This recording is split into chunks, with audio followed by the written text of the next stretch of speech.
I feel like I linger between the words to say the words to remember.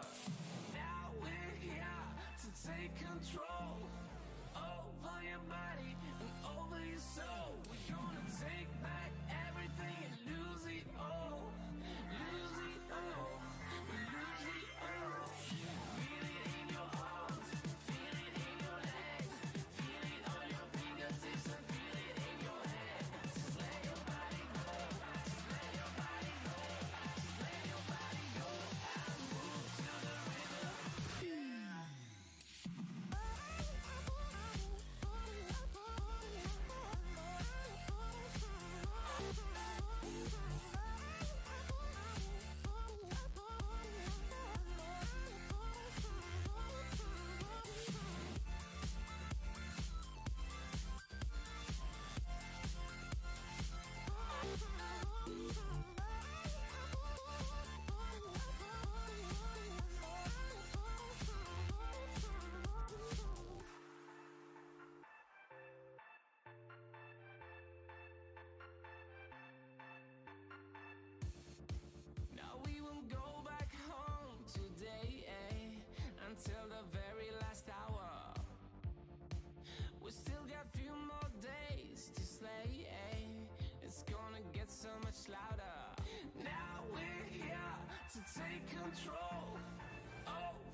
crashing down.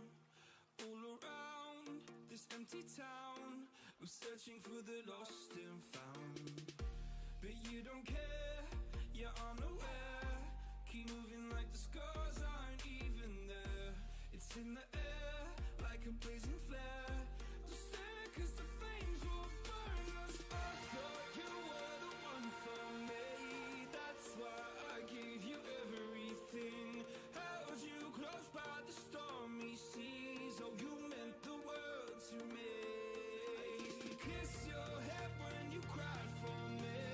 Hold your hand while the pain was over. Keep you warm by the roaring sea.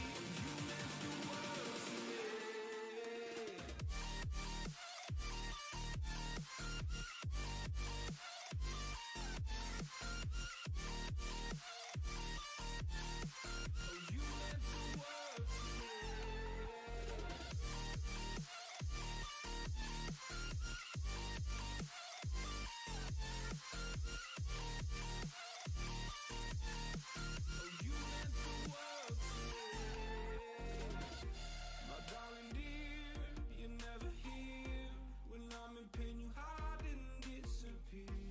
Shadows in the atmosphere, charting the stratosphere.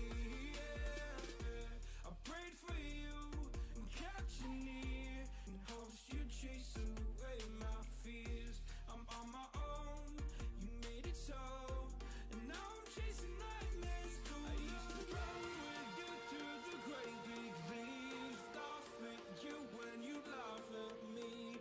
Hope for us because I believe the home was just you and me. I thought you were the one for me.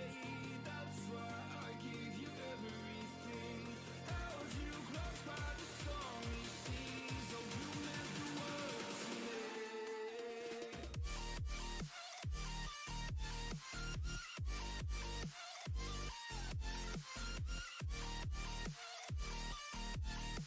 Oh, you meant the world to me.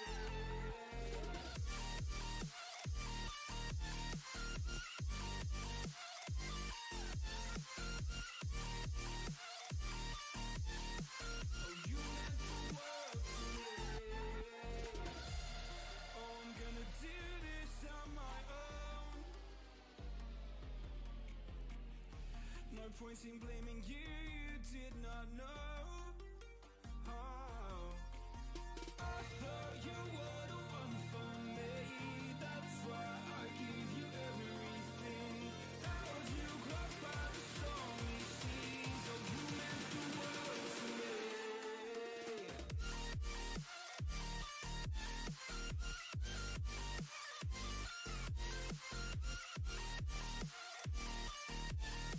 Oh, you meant the world to me.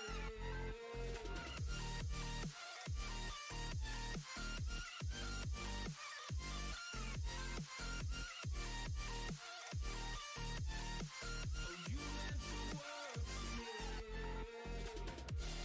Oh, I'm gonna do this on my own. No point in blaming you, you did not know. Oh,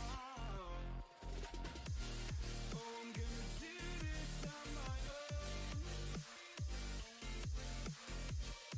No point in blaming you, you did not know. I thought you were the one for me. That's why I gave you everything. Held you close by the stormy seas. Oh, you meant the world to me.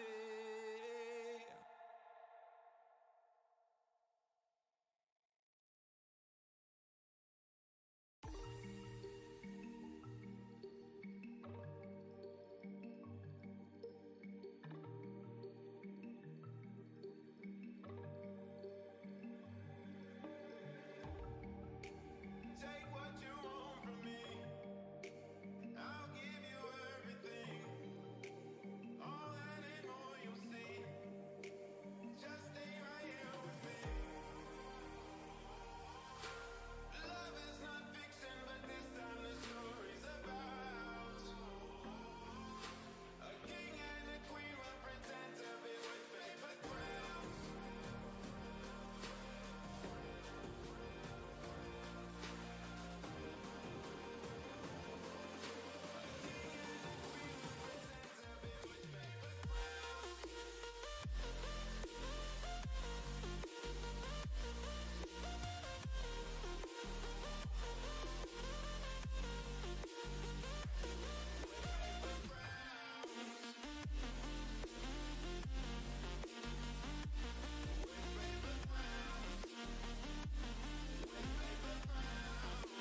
Hello, everybody, and welcome back to the Insomnia Gaming Network's Inter-Community Scrim Night. This is the 11th Scrim Night we've had since we've started this, and man, has this thing grown. I'm Mallet Editor, and I'm here with my co-host and awesome fellow caster, Cactus Puppy.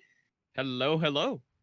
And we are getting started. As with the last several brackets, we are doing two different tournaments. We have the bronze to plat bracket, and we have the diamond to top 500 bracket, and we are starting with the diamond to top 500, where we have the Insomnia Omni team versus Team Forever and Ever. I am very excited about this. How about you? I'm very excited. I'm happy to see what kind of play we're going to be seeing out of these two teams, both very high rank. We should be seeing a lot of interesting plays coming out from them, and since our last community night, if I'm not mistaken, we've had the addition of Hammond to the game, or Wrecking Ball as he's more formally known, excuse me, and we're going to be going to Oasis first, so we'll have to see if any of these teams decide to use the ball to their advantage. It ought to be interesting. Hammond's been causing a lot of trouble for a lot of different teams, but if you can play around him, he's brilliant. But if you can counter him, he quickly becomes a feeder, so it'll be interesting to see what these two teams pull out. Indeed, and Hammond can seem like an unstoppable force at times, but if you manage to get the hack off, if you manage to get a stun from Brigitte, or if you manage to get a Roadhog hook, Reaper, Wrecking Ball does not have any shortage of weaknesses here. No, you're absolutely right. So for Team Omni, we have Brocco Clock, Rose, Easy Knight, Snazzy Panda, Vac, and Danengork. And then on Team Forever and Ever, we have Pancake, Alt F4, Big Juice, Darth Spaghetti, and Nades. Both teams are picking their heroes right now. We're going to be heading right. The fun thing about this particular map is we've got this nice big round thing in the middle that a Hammond can use to roll around and around and around and around. Yep, and if you manage to get the hook attached in the right place, it can be very difficult to catch that Hammond. No, absolutely. But as of right now, it looks like we're seeing some very close to a dive composition, which is, so you've got two very high mobility tanks in Winston and Diva, high mobility healers in Mercy and Lucio, and then Farah and Soldier 76, one for splash damage, one for hit scan damage. On Team Forever and Ever, it looks like they're running a Reaper and a Doomfist, and then triple support, triple DPS. It'll be interesting to see if they stick with this or if they end up actually pulling out a tank. I'm kind of worried for Team Forever and Ever. I'm not sure if they're going to be able to deal with the Farah, especially with the Mercy on her, but here we go.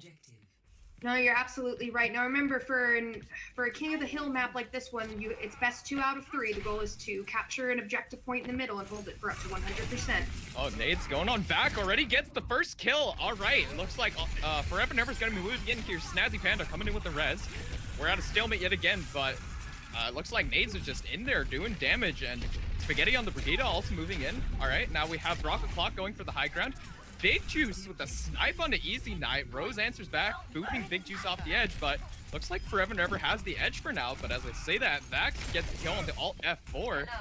It's very back and forth here. Nades, though, might be the determining factor going in. Very aggressive, dealing lots of damage. And it looks like Forever and Ever are going to get first control of the point, especially with that kill onto Rose.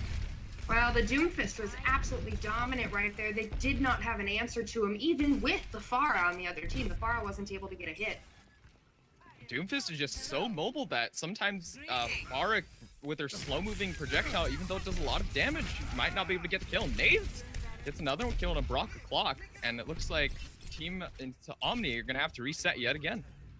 No, you're absolutely right. Mercy did not have that resurrection there, and it's not smart to go in without a full 6, so they're waiting for their Diva to... Nades is just so aggro. He's got the Meteor Strike already. Who's he going for? Doesn't find anyone right there, but he's been a nuisance in the backline so far. Omni get the res onto Vac. Now are gonna look to group up and move in with the full 6. It's absolutely amazing what they've been able to do here. They don't even have a tank, and it's still 45% on the point. I actually didn't notice until you said it, but yeah, Team Forever and Ever, not even with the tank. All right. Here we go. Team Omni moving for the top ground here. Valve popped by Snazzy Panda to try and keep everyone alive. Everyone nice and healthy, but Team Forever still with control of the point. 60% to go. 40 seconds left until they get the point here. Vac downs Nades. That might be the answer they're looking for with that team pressure down on the back line. Death Blossom from Pancake finds nothing, booped away by Danengork, who falls rather low. All that 4 does have that Transcendence, and Pancake's going to take down Danengork after that Primal Rage wears off. The attack visor from the top, boosted by the Mercy, finds the Brigida in Spaghetti. It's a brawl over the point. Easy Knight finds the kill, but Pancake DMX Rocket Clock in the meantime. Alt F4 died with the Transcendence. I'm not quite sure what happened right there. Darth frags out onto back, and it looks like Omni, despite the initial advantage, isn't going to win this out. It looks like only a matter of time before Forever and Ever actually do win control of the point here. Danengork falls. Easy Knight with the barrage over the point, doesn't find anyone. Nades kills Danengork, finds the target he's looking for. The Mercy desperately searching, getting frozen by Old Juice. Snazzy Panda falls to Nades again, and Team Omni just running out of bodies to throw at this point. Meteor Strike finds back, but despite Rocket Clock finding Big Juice, it looks like Team Forever and Ever are going to claim the first round here on Oasis. Now that's absolutely insane. They didn't have a tank. They were running a Doomfist.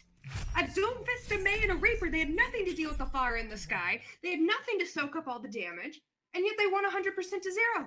That's insane.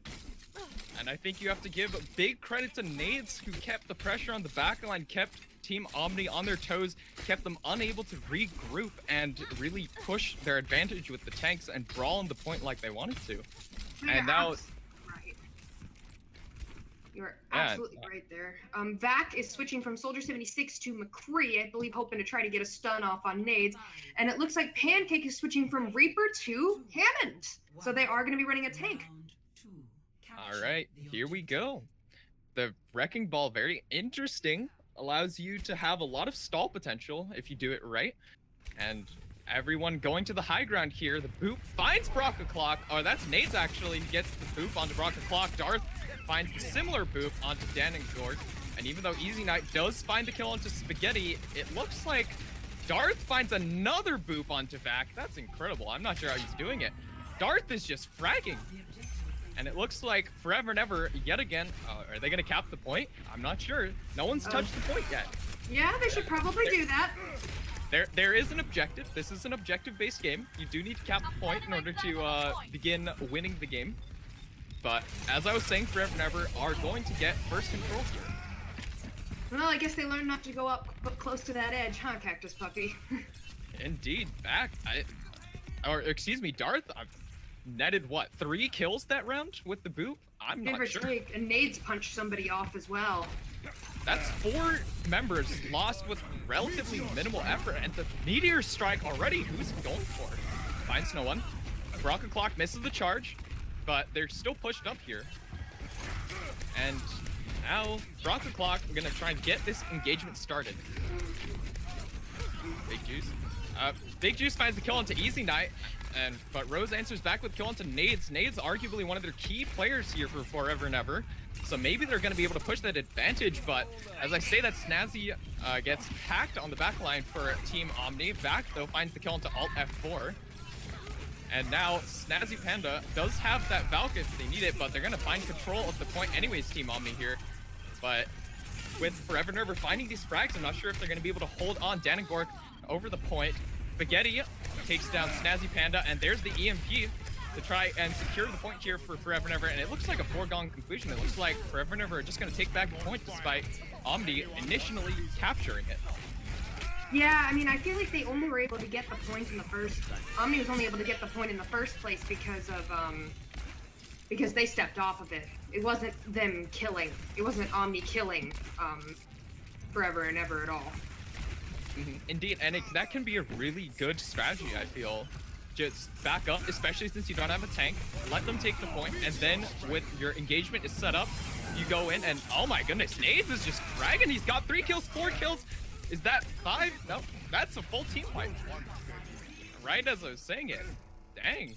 Forever and Ever holding aggressive here, making it work with only a Hammond to speak of as their tank. 80% now. This composition is absolutely amazing. They're running a Sombra and a Doomfist as their DPS, a Hammond as their only tank, and 3 supports, and yet they're absolutely destroying Team Omni. Let's see what Omni can put together. And here we go, Bronco Clock with a shatter, but instantly countered by the Transcendence from Alt F4.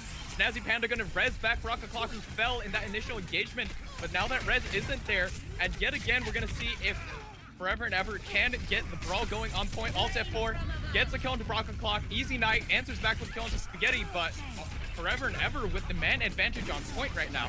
Doomfist strike coming in, finds the double kill, finds the kill onto Dan and Gork afterwards, and Snazzy Panda nades, fragging his way to victory to secure the 2-0 victory on Oasis for Forever and Ever against Team Omni. Goodness gracious, that was not even close.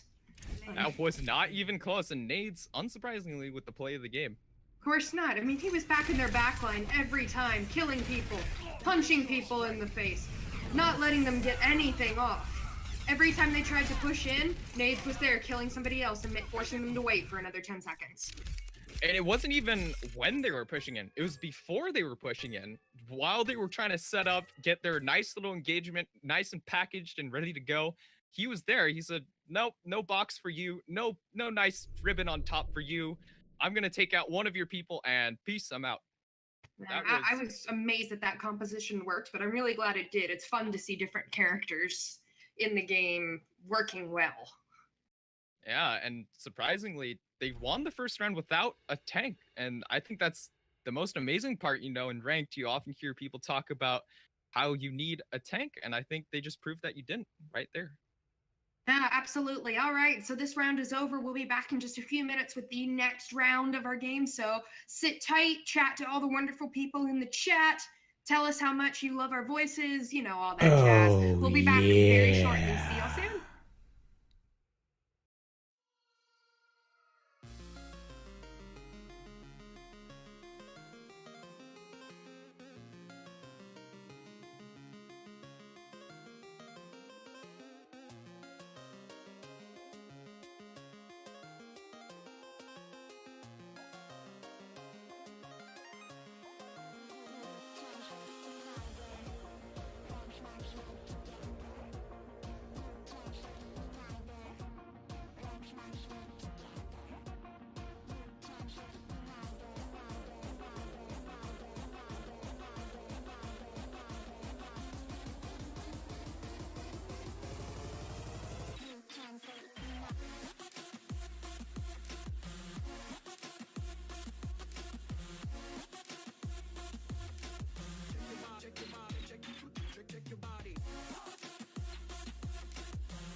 everybody, welcome back to the 11th Insomnia Gaming Overwatch Community Scrim Night. I am Mallet Editor, and I'm back here with Cactus Puppy.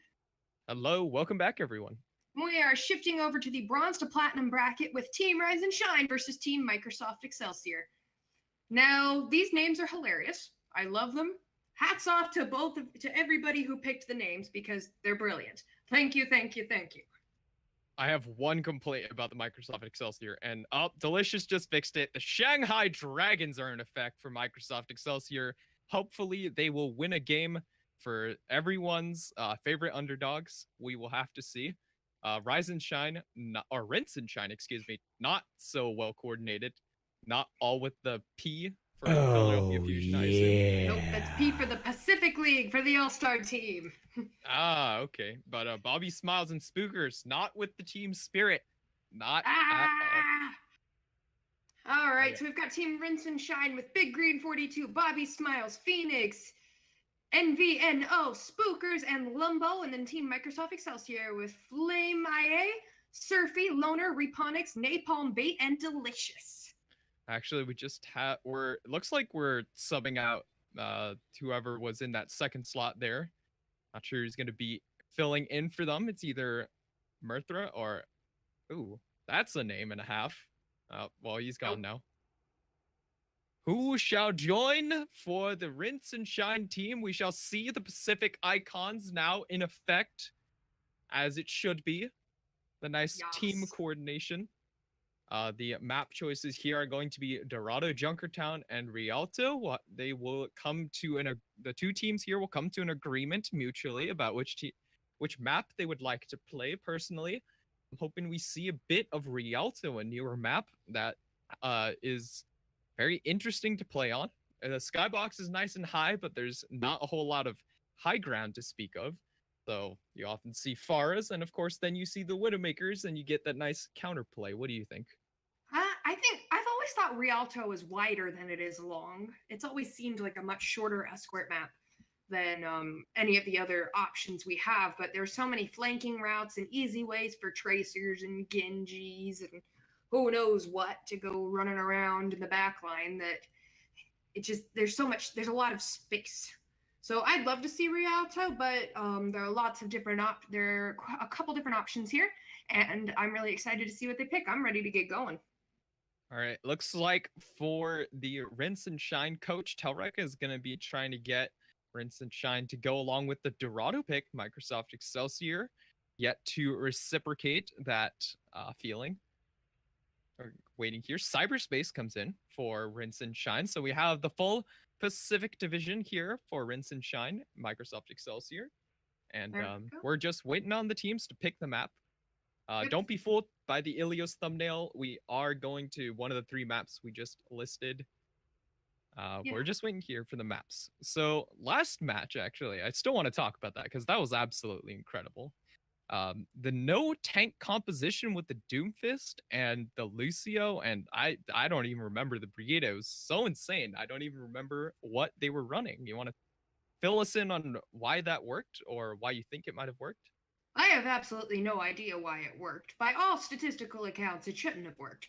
But it did. I think probably the most likely explanation is the Doomfist was in the backline getting a kill almost every time, making it so they had to keep Team Omni had to keep stopping and grouping up. They had to wait another 10 seconds. They couldn't just push into the point because they were consistently down a man.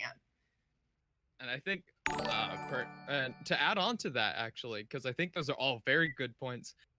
When Team Forever and Ever just capped the point first, it allowed them to play forward, play aggressive, and not have to worry about getting to a specific objective point, because at that point you need the tanks, because at that point if you're brawling out on the point you need that tank to create the space for you. But because they took it first through the fragging power of their Doomfist, they could just play how they wanted, and that was a really cool composition in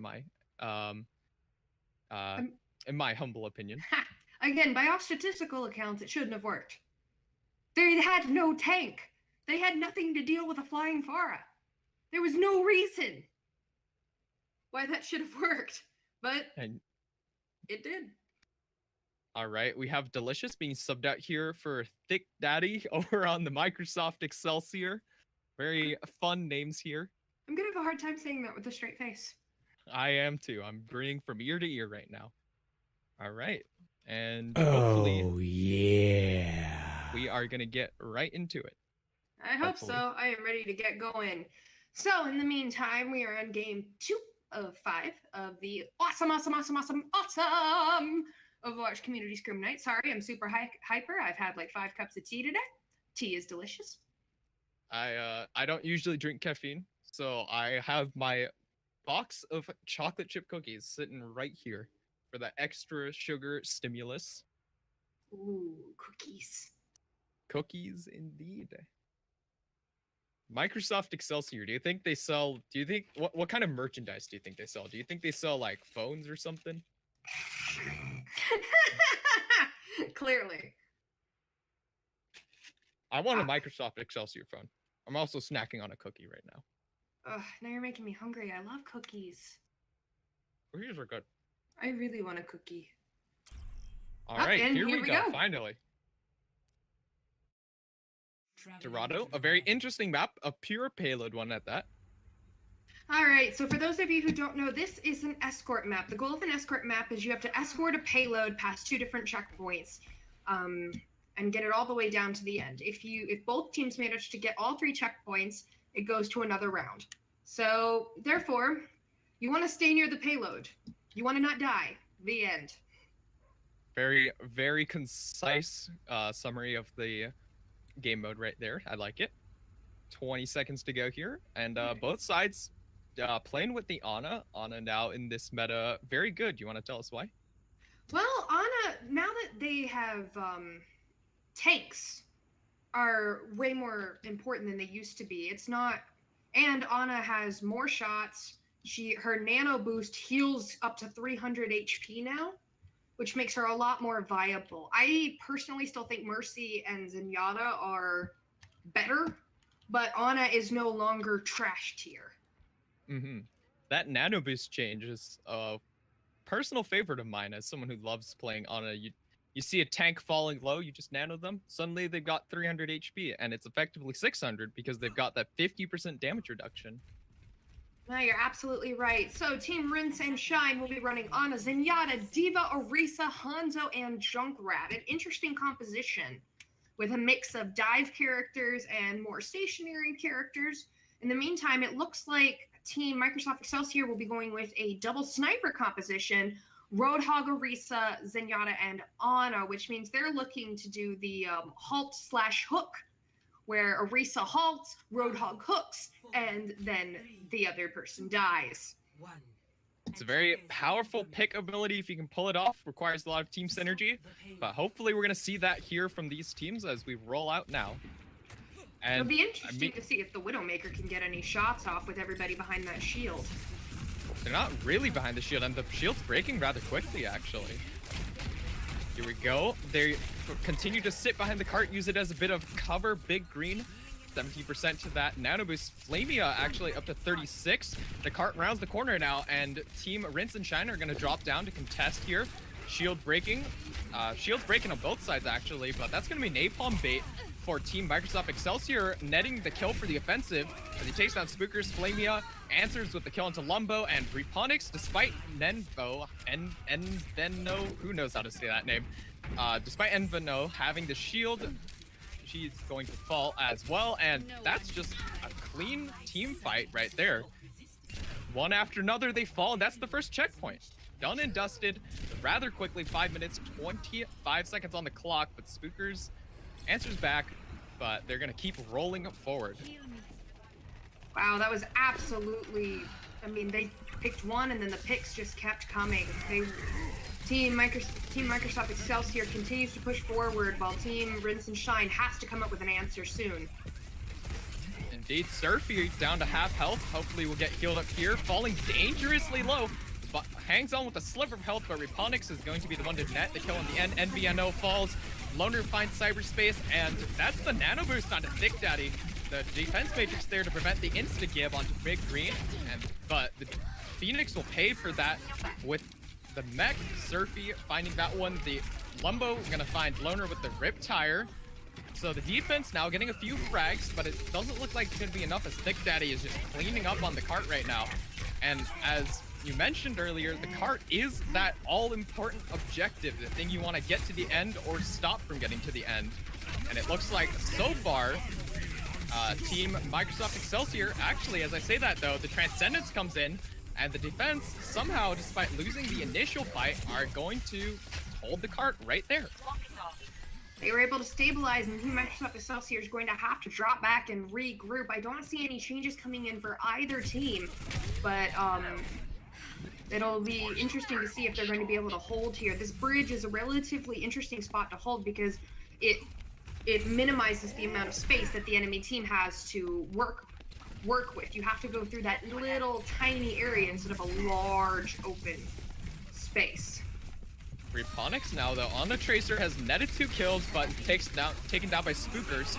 Both dragons out from both sides, moving in. The Depot Bomb over the top. Loner's found 2 with the dragon. Phoenix finds the kill onto Napalm in the back. NVNO gonna find Sherfy.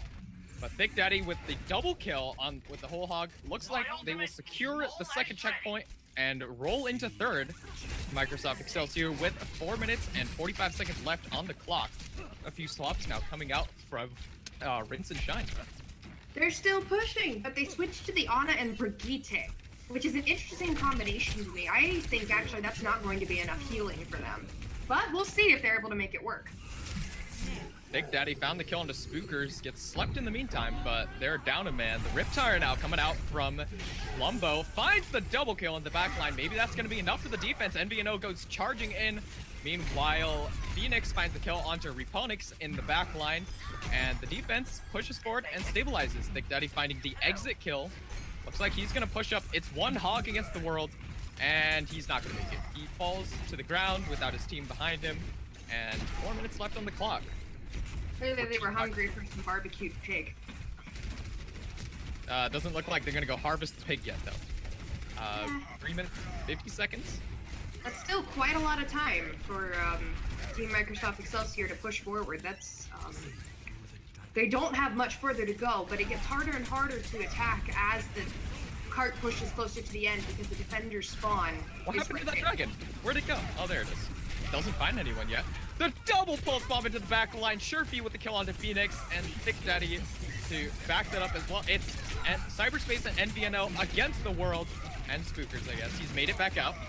And NVNO is gonna fall as Thick Daddy shreds that shield, as well as the shield of Cyberspace, taking down all those health pools.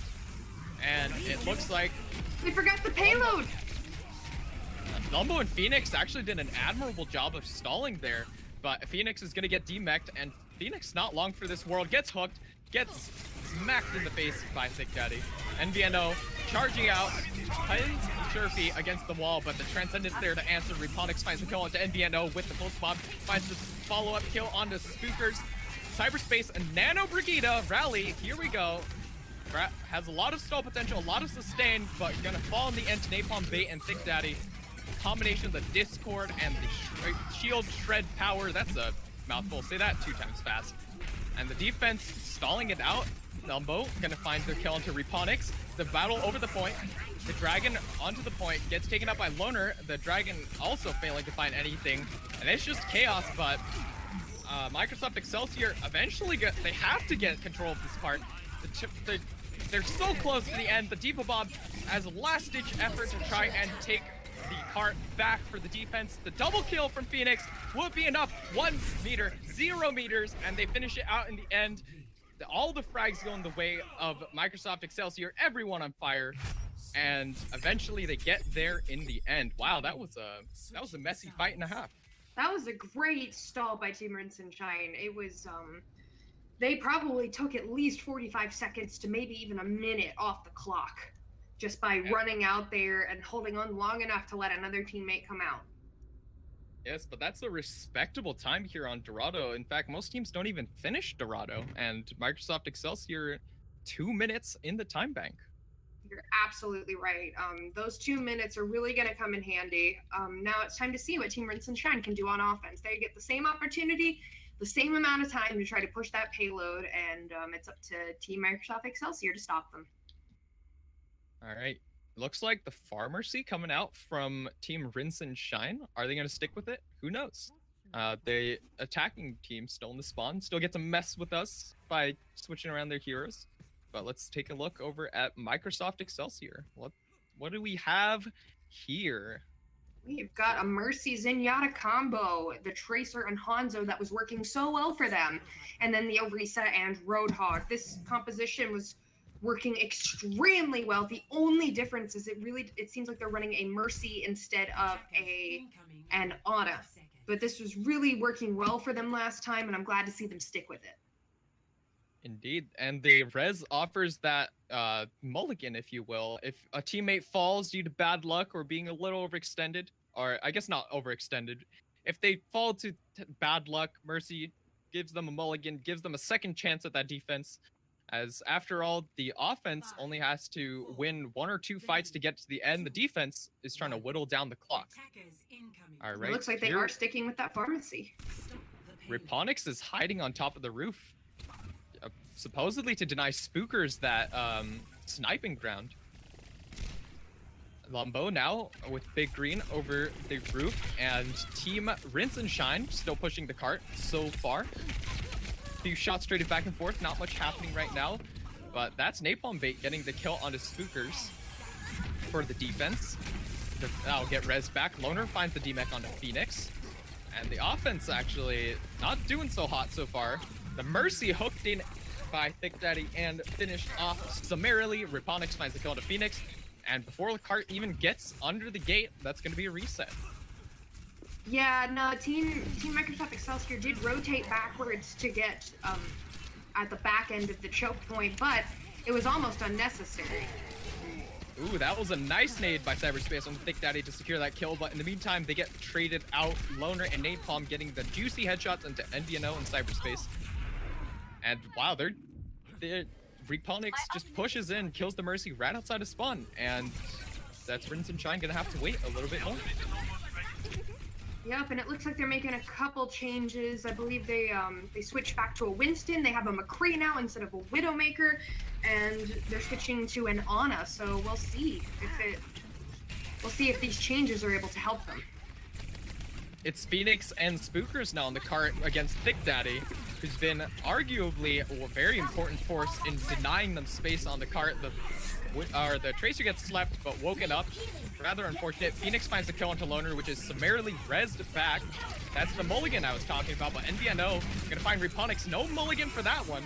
The Hog finds NVNO, and you're not gonna have enough defense matrix there, Phoenix.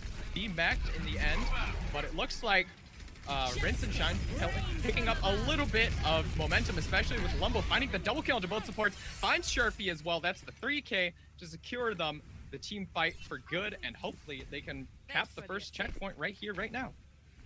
Yeah, I think they're going to be able to get it unless I see Riponix hiding in the back. It really depends on if Riponix decides to go in, but it looks like he won't make it in time. And Lumbo finds the kill on the Loner there. It doesn't look like they're going to be able to contest here, especially now that they've got that checkpoint and that new spawn. It's a real shame, actually. If Riponix had managed to stall there, they might have gotten another fight to hold this first checkpoint. Big Daddy, what a hook onto Lumbo. And all Big Green can do is sort of pistol angrily at the Roadhog, who's just taken out the counterpart to the Pharmacy. Misses that hook.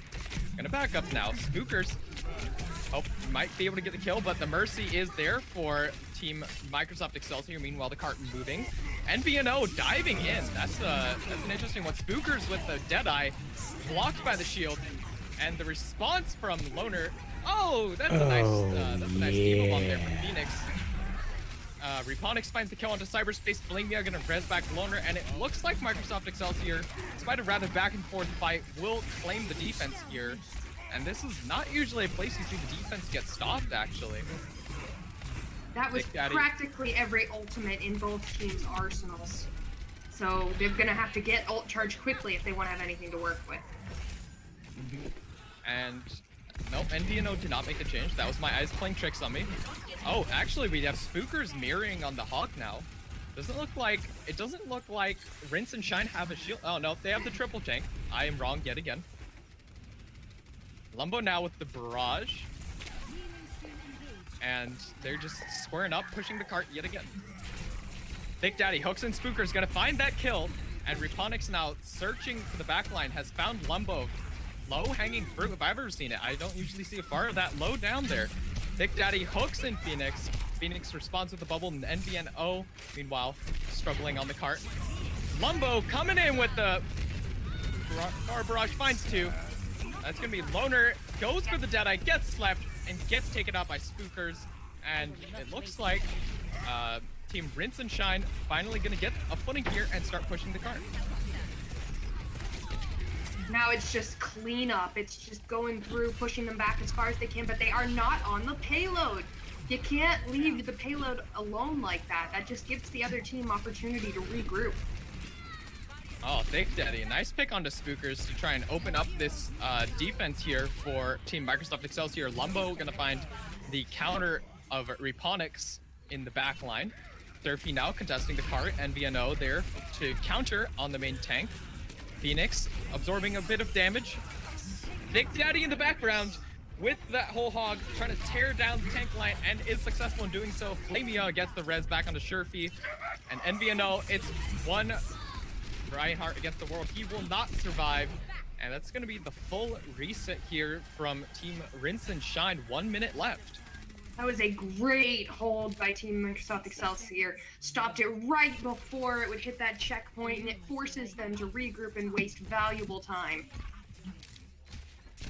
All right, now you see 3 ultimates coming out from Rinse and Shine compared to no ultimates on the side of Microsoft Excelsior to try and hold. But that's the pulse bomb thrown out from Spookers. That's 1 ultimate down, and nothing for it. Napalm Bait takes down Spookers as the rest of Team Rinse and Shine come around the left side. Squaring up now, Napalm Bait takes down Lumbo, and Reponics takes down Cyberspace. And if you're a Rinse and Shine, you're gonna have to reset. You're barely gonna have enough time to get back as it is. Infrasight, Boss Big Green hiding on the left side, all alone, nobody to fly to. And taken out by that Deadeye, and I don't think they're gonna have time to get back. Especially not with Reponics taking out Lumbo. Somebody needs to touch the cart to keep their hopes alive for this, and nobody, it looks like, is close enough, and that's gonna be it. Team Microsoft Excelsior claim the victory over Team Rinse and Shine here on Dorado, 3-1.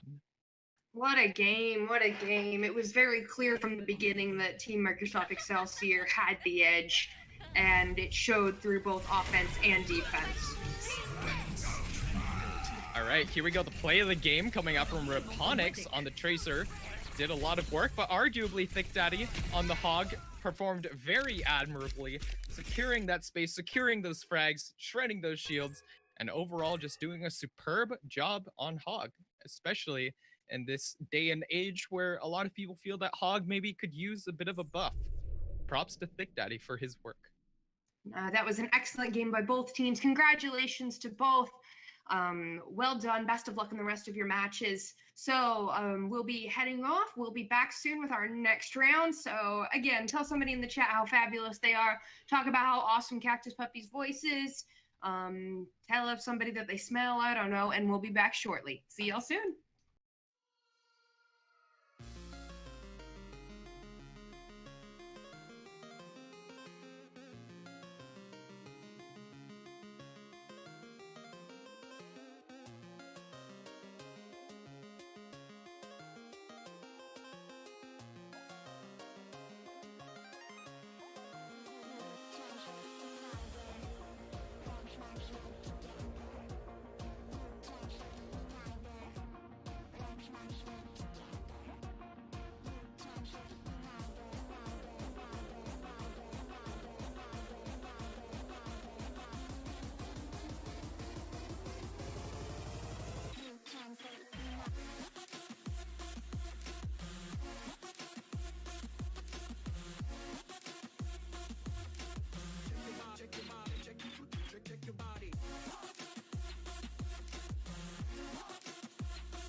we're back, ladies and gentlemen, to the 11th Insomnia Gaming Community Overwatch Scrim Night. I'm Alan Editor, and I'm back with Cactus Puppy. Hello, hello. And we are here with Team Sanfeed Cisco Shake versus Team Dragonfly in the Bronze to Platinum bracket. And Sanfeed Cisco Shake, what a name. That is a mouthful and hilarious at the same time. It's brilliant. It's absolutely brilliant, and it's also making me think of milkshakes and therefore making me hungry. I'm gonna sneak another cookie. So on Team Sanfeed Cisco Shake, we have Flyer Fanatic, Gladiator God, Owlery, Stack of Cups, Swiss Cheeks, and Comjet. On Team Dragonfly, we have Sandwich Maker, Kafka-esque, Mangoes, Ashley LQL, Goobs, and Hal Rena. So this looks like it's going to be a fun match. We're going to Hanamura, the home of our favorite, or least favorite, Shimada brothers. Hanamura, also called Drawmura before the changes to 2CP. Arguably still a draw fest, but at least the epidemic of draws has gone down, and we're going to hop right into it. So let's get going. So for those of you who don't know, this is an assault map, or as we call in the local lexicon, a 2CP map. The goal is you have to capture 2 different checkpoints. Both teams will have an opportunity to attack and defend.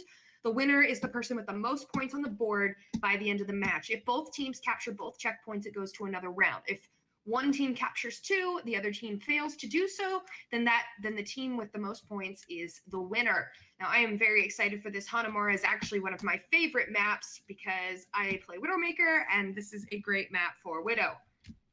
I'm actually so jealous of your ability to like Hanamura. 2CP is one of my least favorite modes, but we will have to see what comes of it. 2CP can actually be a very exciting game mode when you've got organized teams pushing together, but when you're dealing with the everyday hustle and bustle of ranked, the discoordination can be your downfall a lot of the time, and that's honestly quite frustrating sometimes. No, you're absolutely right. So it looks like we're going to be calling them Team SFS for now because Sanfeed Cisco Shake is a bit of a mouthful. They're going to be running a Reinhardt Zarya combo, which is fairly straightforward nowadays, and a Hanzo and Pharah on DPS, and a Mercy Zenyatta for support. In the meantime, I have no idea what Team Dragonfly is going to be running. I'm going to assume that that's not what they're running, and we're going to go with... Okay, yeah, they're switching it around, so I'm not going to call out what they're running until right before. Okay, this makes a lot more sense. It looks like, unless things change, they're going to be running a Reinhardt Zarya on tank, Junkrat Hanzo on DPS, and a Lucio Mercy on support. So here we go. Let's get this party started. I really like the ultimate combo potential, especially with the Zarya. Zarya's grab is just a wealth of ultimate combos. And here we go. Mangoes is poking up the left side, but going to be denied by Owlery. Owlery finds the damage boost to kill into Ashley, and already that's going to be push ended before it even gets started. Actually, Hal Rena going to res back Ashley, and they're going to have another go at it. Squaring up now at the entrance, and the speed boost allows them to get into the courtyard with relative ease. A fight breaks out onto the point, and it looks like... excuse me, my throat. And it looks like SFS are going to hold on to the point for now, with Swiss Cheeks getting double kills onto both Sandwich and Alrena.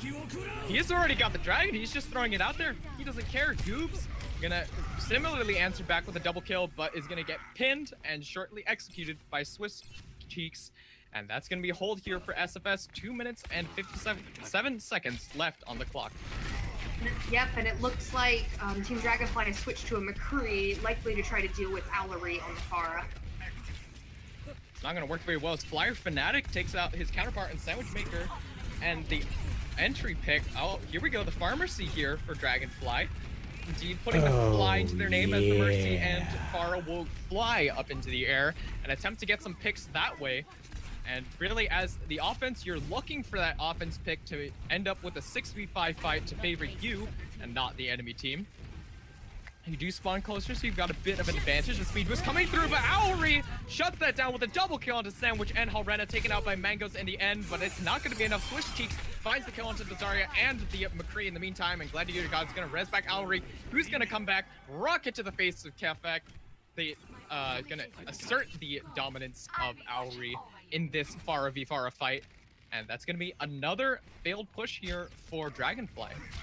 This particular point can be very difficult to get through because unless you have the ability to fly or climb, your only way in is this set of narrow doors. If you can't get through, you're out of luck. All right, Sandwich poking in, gonna think better of it, comes back through.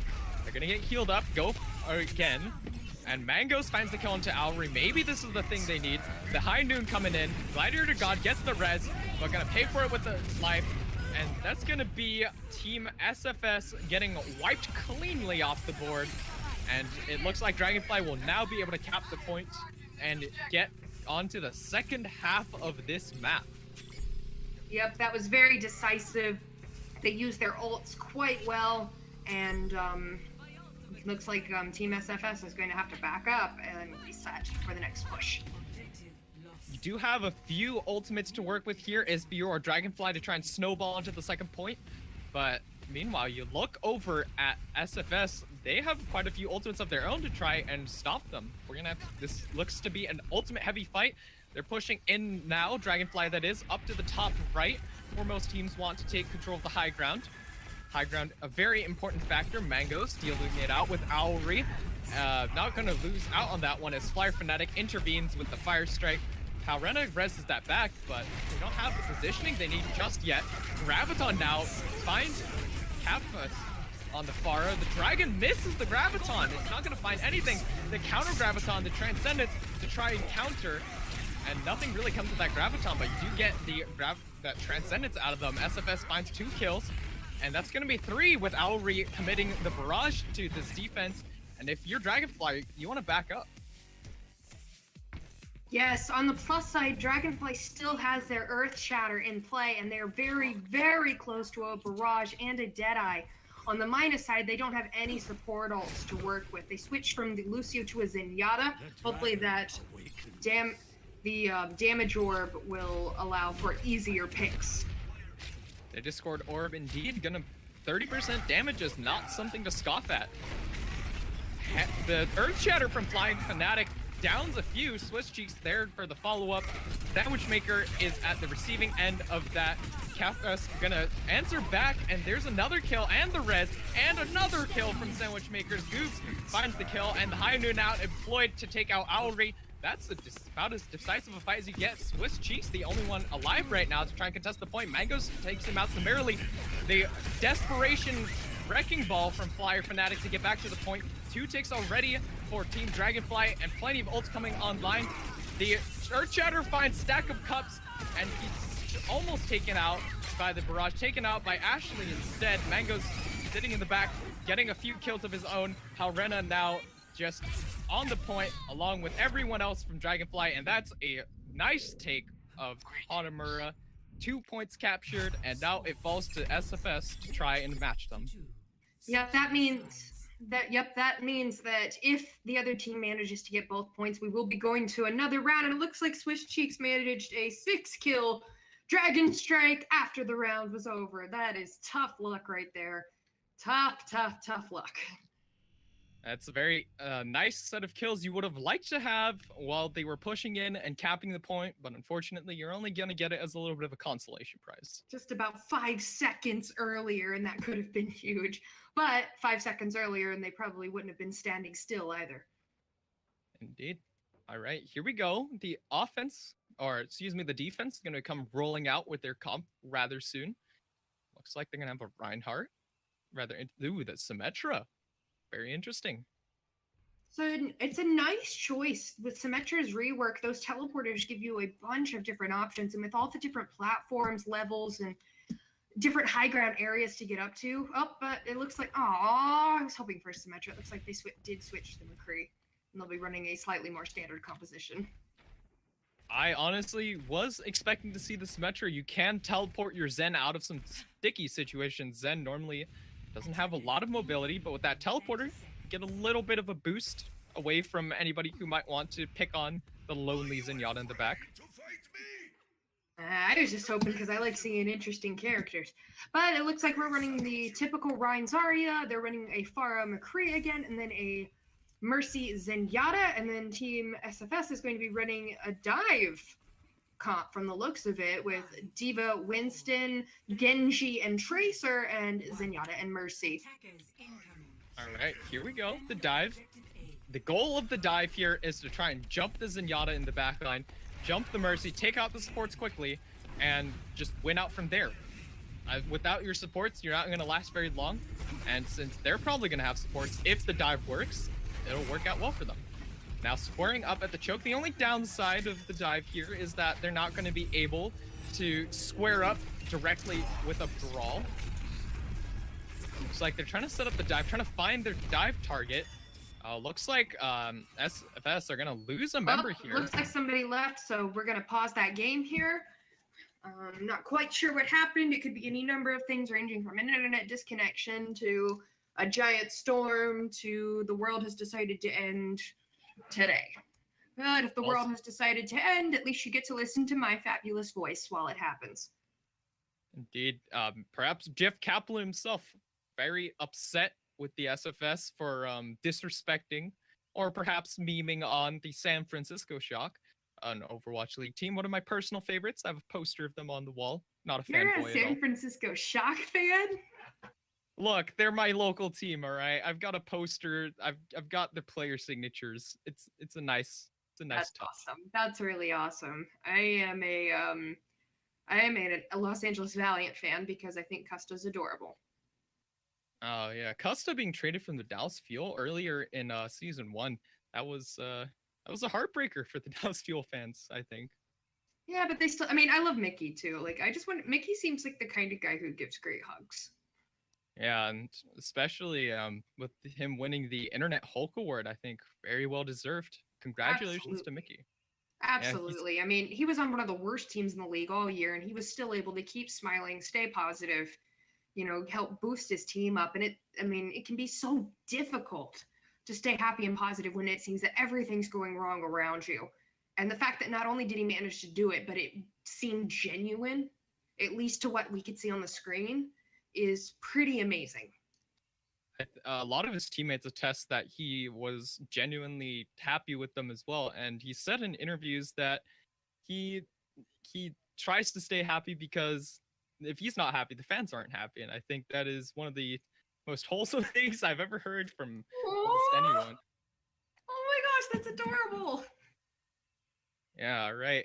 So with that out of the way, if you guys in Twitch chat want to post your favorite Overwatch League teams and maybe some stories you've heard from them as well, feel free to go ahead. We'll be here waiting as we wait for the SFS to reconnect. It looks like we've 2 minutes, so we've got 2 minutes to sit here and chat. Oh, yeah, you get to listen to me. Yay!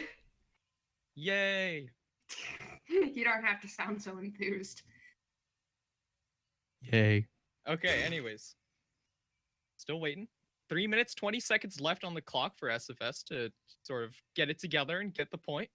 It took, it took Dragonfly quite a bit of time to get the engagement they wanted to get onto the point. So we'll have to see if they can do that. 3 minutes, 20 seconds, as I said earlier. And it looks like we have Flyer Fnatic back for the SFS. Hopefully we'll be getting back into it shortly.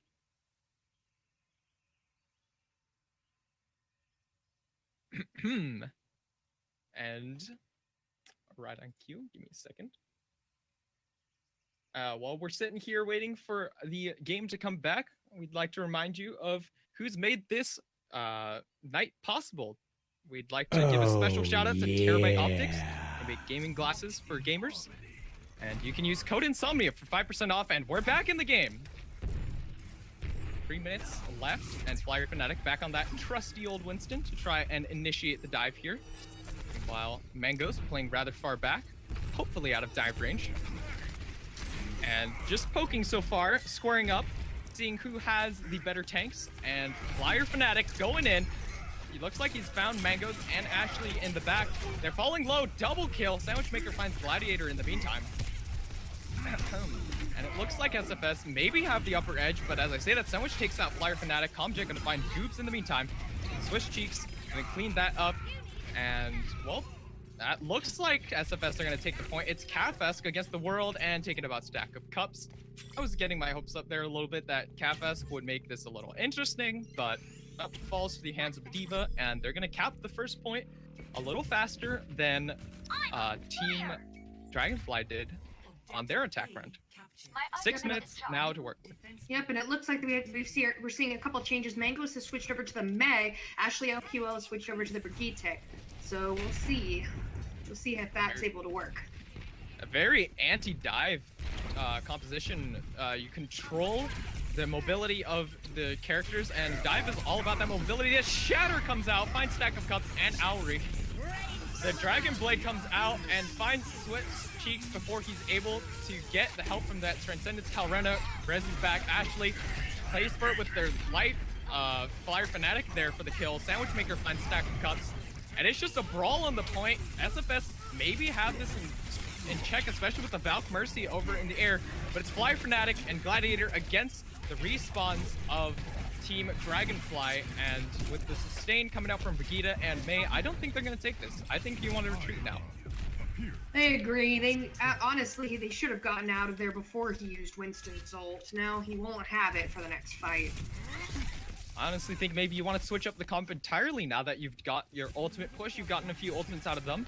Now's the time, I think, to try and make some changes to try and counter this May Brigitte composition you see coming out from Team Dragonfly. But Flyer, not listening to him advice, goes in, gets frozen, and taken out. Listen to my advice. Oh, that's a big dragon, or excuse me, a Diva Bomb, but it's not going to be enough. Wiped cleanly off the map are Team SFS, and the regroup now coming together for SFS. 4 minutes and 40 seconds left on the clock. That's still a lot of time to work with, but they still have to contend against the very fast respawns of Team Dragonfly. The fast respawns hopefully have been nerfed a little bit, in that if you are the attacking team and you have more bodies on the point than the defending team, their respawn times will begin to tick up, and hopefully that's enough to net you the advantage that you need to take the point. Especially with the spawn being so close. Flyer Fanatic now over on the Reinhardt, pushing up that left side sandwich with the Earth Shatter, looking for the flanking Earth Shatter, I think, but gets spotted out. Sandwich Maker going in, and Swiss Cheeks gonna take him out in response. Flyer Fanatic with both kills. The Valk now to try and secure the high ground. Mangos finds Owry in the meantime, but the rest should be there to pick him up. Yep, Gladiator going in for the res.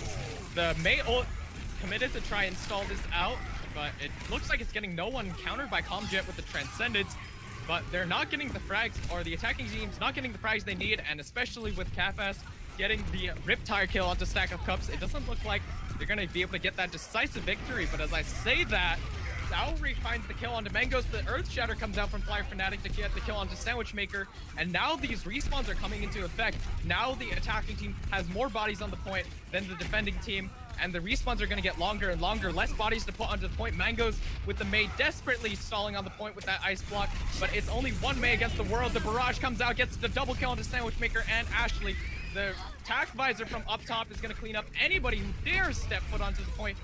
Rena's gonna make a desperation fly towards the point, but it's not gonna get there. That's gonna be SFS capping out Hanamura, and we're going to extra rounds. Woo!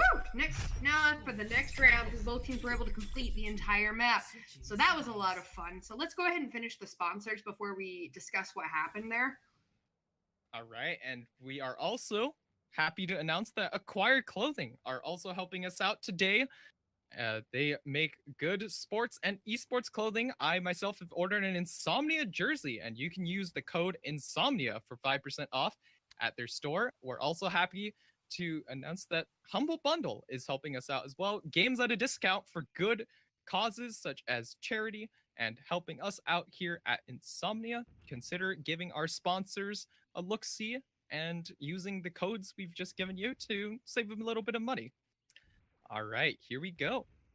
All right, so the team with the least amount of time is the one who attacks first. Then the team with the most amount of time left on the clock will attack. But both teams will, again, get the opportunity to attack and defend. Yep. So it looks like since Dragonfly capped just 4 seconds slower than Team SFS, they will be on the attack first. 10 seconds to go. Meanwhile, Team SFS already have their defense set up. Looks like the pharmacy yet again for them. And they're going to have dive tanks for their defense. Rather interesting. Well, we'll see how the dive tanks will work against the more death ball type tanks of Reinhardt and Zarya. It'll be interesting to see if they're able to hold up, especially with the McCree stun. Oh, Sandwich Maker gets booped in, gets saved by Goobs, uses the shield to get him back out. To safety of his own team and his supports. Ashley on the Ana. But that's Mango's actually taken out on the side of Dragonfly by Auri, gonna get res back by Helrina. And they're still squaring up here at the opening, trying to find the pick that they need. With Faros in the air, dueling. That's a nice direct hit coming out from Auri. Eats a shot himself. Kafesk now infiltrating the area that Team SFS hope to control, but Auri in the meantime diving in himself, and the dive under the backline from SFS is good. They're gonna find both Mangoes and Ashley and Sandwich. They're gonna pay for it with Stack of Cups and Comjet. It's a back and forth which should favor the offense here, as they'll have the closer spawns. I think if you're SFS, you want to back up a little bit now, as Team Dragonfly continue to push in here. Yep, and we've got some ultimates starting to come online. Auri has the barrage. Gladiator God is very close to Valkyrie, and we've got Helrena's Valkyrie online. A lot of teams just messing around here, and finally their Team Dragonfly is gonna get out of the point. Auri gonna try and shut that down with the barrage. He gets taken out by Kafesk, who's now gonna employ the barrage himself. Gets the D-Mech on the Stack of Cups. It's just back and forth in the kill feed, but eventually SFS is going to come out on top with this defense. 60 seconds, as you hear the announcer say it, remaining. They've got one, maybe two more good pushes in them, team, in order to try and take this point. Mangoes has the Deadeye, and Goobs is very, very close to a Graviton. Sandwich Maker also very close to an Earth Shatter, but they need to get some picks quickly, because they won't have much time to take point B if they don't catch this point now. Remember, they don't get any bonus time even if they cap the point here. Graviton gets both tanks, Stack of Cups and Flyer Fanatic. Oh, Mangoes, that's unfortunate. Tried to use the Deadeye to try and kill Auri, but Auri finds the better of him instead. Sandwich Maker tosses out that Earth Shatter, finds nothing for it. Helrena goes for the res and gets denied by Auri. And 10 seconds left, you're not really going to have a good push here if you're Team Dragonfly. And you're not going to have the res either. Diva Bomb trying to zone it out. Mango's trying to get to the point, doesn't get there, forced to recall. And that's going to be a full hold here from SFS in the second attack round from Team Dragonfly. They had nothing to work with, no way to get there on time. So now Team Sandfeed Cisco Shake, all they have to do is get one tick on the point to win this match. And it's worth pointing out that they cannot lose at this point, because even if they fail to cap anything of the point, it'll end up being a draw. So if you're Sandfeed Cisco Shake, that's a mouthful, you're probably feeling very good right about now. 2 minutes, 53 seconds to try and cap the first point, or the first tick of the first point. That's all they need, 33%. But remember, 2 minutes and 53 seconds, while it might seem like a lot of time, can go by quickly if you're not careful. So remember, they have to push in and they have to do it quickly. They can't waste time. Incoming in 30 seconds. Indeed. In fact, each team fight takes about 30 seconds, but if it gets prolonged, it can last up to a minute or more. So if you do the math, at most, they're probably going to have about 6 team fights, at most. And that probably includes the desperation last-ditch attempt if it gets down to that. All right, now we see it. Team Dragonfly coming out with the Brigida defense. 5, 4. Yes, that's very interesting. They've got a Roadhog, they've got a McCree, they've got a Brigitte. This is a stun hook comp. But it looks like Team SFS is coming in with goats. So much healing, so much damage. It's so hard to beat. Even the pros have difficulty with it. Their goal of the GOATS comp is to just get on the point, sustain, and brawl, and it looks like they're doing just that. Flyer Fanatic gets the first kill onto Sandwich Maker. Ashley taken out by the counterpart on Swiss. and it's not looking good for Dragonfly already. Goobs falls to the Flyer Fanatic, and it's one Pharah, one Mercy gets the World Comm Jet. Gonna take that out. Mango's taking out the last hope for Dragonfly, and that's about as clean a fight as you can take. SF Shake gonna win out Hanamura.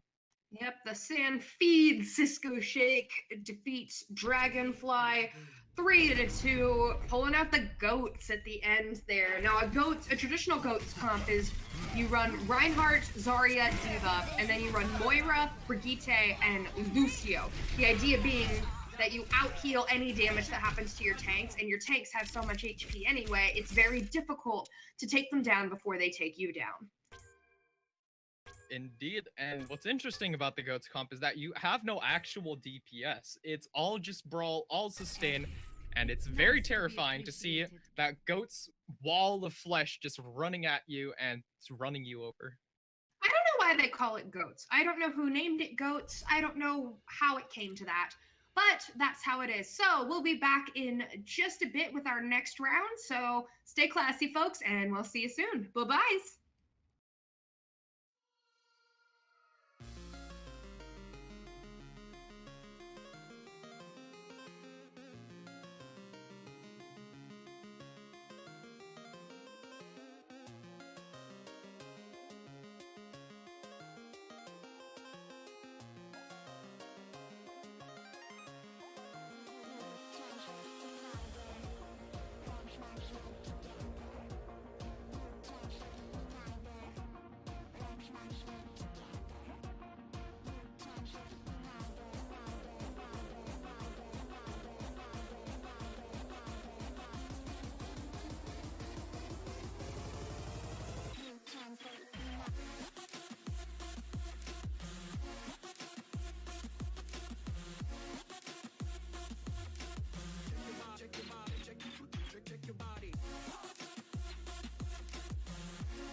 Welcome back to the 11th Insomnia Gaming Overwatch Community Scrim Night. I am Mallet Editor, and I'm here with Cactus Puppy.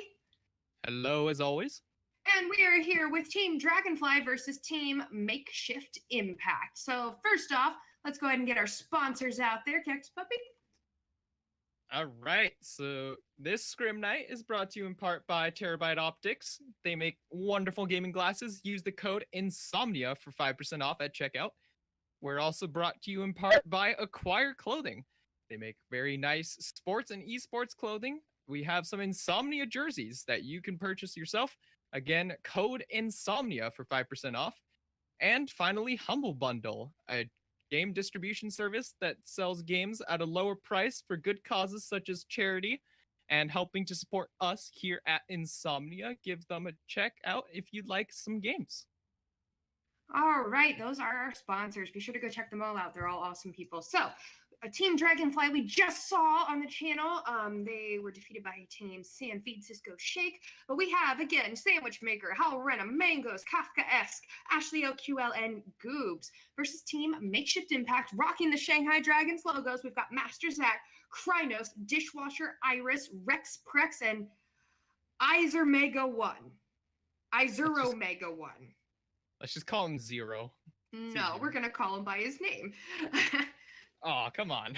No, we're going to call him by his name. So it looks like we are going to, I believe we're going to Numbani. I'm not quite sure if that's the final choice, but this should be a great matchup. We are, again, still in the bronze to platinum bracket. Are you excited about this, Cactus Puppy? Because I know I am. I am too. Numbani is a very interesting map, lots of high ground to play around, but if you don't want to touch it, you can just go straight to the objective and attempt to work it out that way. So, Numbani. All right. Sorry, you can go first. No, you go first. All right, so you do see a lot of that Winston on the attack to try and claim that high ground for yourself so you can shoot down onto the enemy team. The defense also going to try and use a mobility tank to try and control the high ground on both sides of the point. So, here we go. Makeshift Impact, again, repping the Shanghai Dragons. Goobs being converted over as is Kafka-esque. Are they going to make the change? We still have 3 Nano Colos, 1 Pink Mercy, that lovely charity impact event to try and end breast cancer from Blizzard. And Mango's going to switch over to the Shanghai Dragons. Looks like everybody's switching to the Shanghai Dragons. And all right, Halrena and Sandwich Makers, the only holdouts against the Shanghai Dragons tied, and it's only Halrena left. The Shanghai Dragons versus the Shanghai Dragons. It looks to be Halrena possibly just searching for the Shanghai. Oh, Kafka-esque, you can't just switch back. What a traitor. All right, so we will. This is, regardless of what map they pick, the choices between Numbani, Kings Row, and Blizzard World. These are what are known as hybrid maps. First, you have to capture a checkpoint. After that, you have to push a payload past 2 other checkpoints. So that's why it's hybrid. It's a hybrid between a 2 control map, 2 CP, and an escort map, because there is a payload involved, but there's also a point involved. Hybrid maps can be very challenging, or they can be very easy. It really depends on the person. So it looks like everybody is trying to become Shanghai now. All right, the map switched over to Kings Row now. It looks like hopefully that is the map of choice. Kings Row, unlike Numbani, not a lot of high ground to work with. A very tank-oriented brawl composition is usually what you see to try and control that low ground and just 2-dimensional area. And everyone's Shanghai Dragons now, but Rex Prex ruins it by going to the Soul Dynasty. There always has to be a rebel. Yeah, but the Soul Dynasty, I mean, come on. You know, even with the All-Star games in place, the Shanghai Dragons didn't manage to get a single win. Yeah, because the 2 things that Geggery played in, she lost. That's unlucky. I think the Shanghai Dragons are cursed for the first season. Most likely. They hold the record for the longest losing streak in sports history. Not esports history, sports history. Let that sink in. Yeah, it's not. And in fact, no one's going to be able to beat their percentage record. 0% is as low as you get. There's no negative win rates that you can possibly achieve. You're right there. I mean, I'm excited for the new Overwatch League season because we're getting 4 new teams. 2 of them have been confirmed as Atlanta and Guangzhou, China. I probably Guangzhou. butchered that. Guangzhou. It's Guangzhou. Thank you, because I am terrible with pronunciation. So, alrighty, we've got Team Dragonfly running a Reinhardt, Mercy, Hanzo, Pharah, Ana, and Zarya, and it looks like, as of right now, Team Makeshift Impact is running a Reinhardt, Genji, Brigitte, Mei, Ana, and Diva. It remains to be seen whether or not they're actually going to stick with that. That's a fairly nice comp to roll out with, if you're going to roll out with it, indeed, if you're Makeshift Impact. It's a very interesting defense, actually. Or rather standard, actually. If you're talking about the tank line, Mango's with that possibility for the Dragon Ball combo. And if Makeshift Impact do roll out with the comp that they're rolling out with, they're not going to have an answer to the Dragon Ball combo. The only answer, really, is to try and have Ice 0 Mega 1 eat the Graviton before it lands. But once it lands, that's the combo. You're right there. Can we agree that we're going to call the Dragon Ball combo Kamehameha from now on? Kamehameha, indeed. All right, here we go. Makeshift Impact squaring up, pushing in with the Mei. Usually see the Mei on defense to try and isolate somebody who pushes in a little too far past this gate. But instead, the Mei is going to be used on offense. An interesting choice. Very interesting choice, but if Team Dragonfly pushes in too far, they could use that Mei wall to wall them off and get a free kill.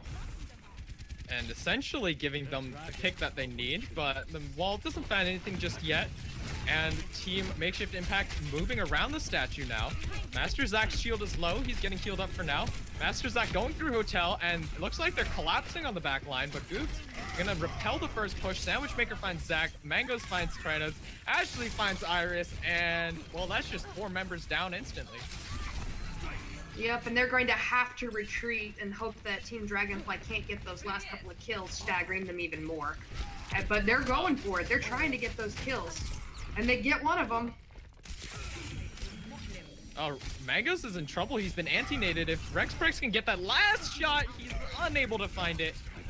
And, well, that's just unfortunate. 2 minutes, 40 seconds left on the clock. That was a very long push by Team Makeshift Impact. It was, they took a lot of time off that clock with very little to show for it. Oh, that's a nice Dragon Strike coming out from the side. He gets himself with the triple kill, and Sandwich Maker gonna find Krynos as well. And that's just another fight done and dusted right there. But they're still fighting within Hotel, and they're getting some late staggers, which means that Team Makeshift Impact is going to have to wait even longer for their Reinhardt and Brigitte to respawn. But it looks like some of them are pushing forward anyway. It could be to try to get some ult charge, or maybe just to get a cheeky pick off. If you can get that cheeky pick off, it might be all they need to take this point. The Mei wall now to try and act as a forward shield. They're moving now into Hotel, looks like the plan. And Master Zach pushing forward on the Reinhardt Sandwich Maker. Around the corner with his own Earth Shatter, Valkyrie as well for the defensive side. Master Zach's shield is rather low. He's gonna push through Hotel with the rest of his team. And now they will try and collapse on the back line. The Earth Shatter from Master Zach finds nothing.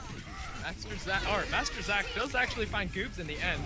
And now the brawl onto the point. Sandwich Maker falling low, but it's gonna keep healed up nice and healthy by Helena with the Valkyrie. The Visor gonna zone Helena out. Krynos finds the pick with the rocket, or the Helix rocket, and wow, it looks like Team Makeshift Impact have finally gotten to the point and made their impact. That was a great push, but they used every single ult they had online. They're not going to have anything. Well, in the meantime, Goobs is very, very close to a Graviton, and that could be used to devastating effect if Makeshift Impact isn't careful. Indeed, but on the bright side for Makeshift Impact, the other side of Dragonfly used a lot of ultimates there too. Mango's actually rather low, gonna need to get healed up sometime soon. Harlena getting sniped out of the air, falls low, manages to get to cover. And we see Ice Zero actually behind the enemy team, sort of, comes around. He's gonna regroup with his team. And here we go, Harlena. I think Harlena popped the Valkyrie. Or, nope, still working on it. Oh, the Diva Bomb now comes out. Ashley finds the kill on the Master Zac. The Diva Bomb not gonna be so lucky.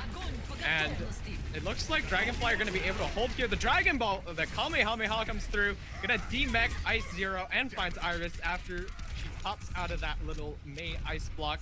The invulnerability doesn't last forever. At some point, you gotta come out and face the harsh reality that you are still stuck in a Graviton and a Dragon Ball. Ooh, and that was a cheeky pick on Dishwasher. That means they're gonna have to wait even longer to get respawn. Oh, Mango's is... never mind. Mango's found sports in the end. Alright, the Sonic now on... Or, excuse me, never mind. Alright, so here we see Makeshift Impact gonna try and push through this choke and get back to the cart. Iris is flanking around, actually. Has the Mei ultimate online. Could go for a cheeky play. Does do so. Throws the ultimate out there. There's a lot of people stuck in that Graviton. Harlena's claimed by it as well. And there's Sandwich Maker.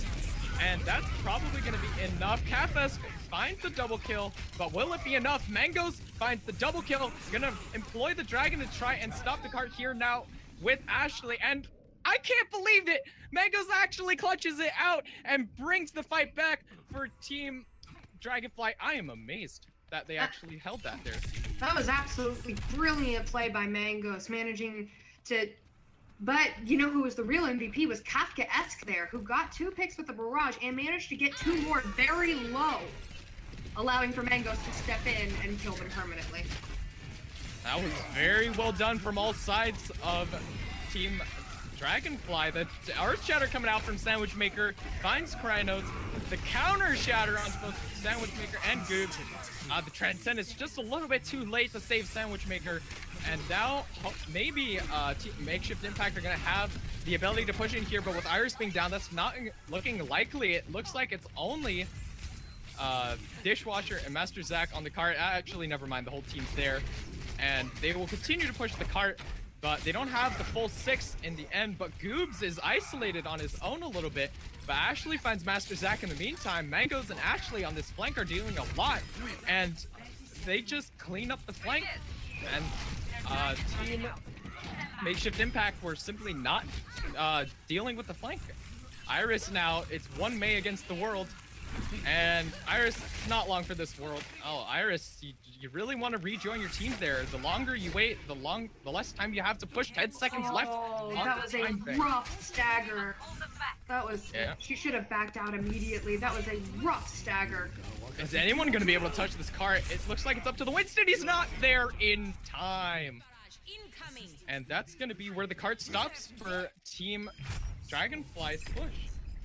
Or, excuse me, Team Makeshift Impact's push. And now it's going to be up to Team Dragonfly to try and get the cart right where you see it.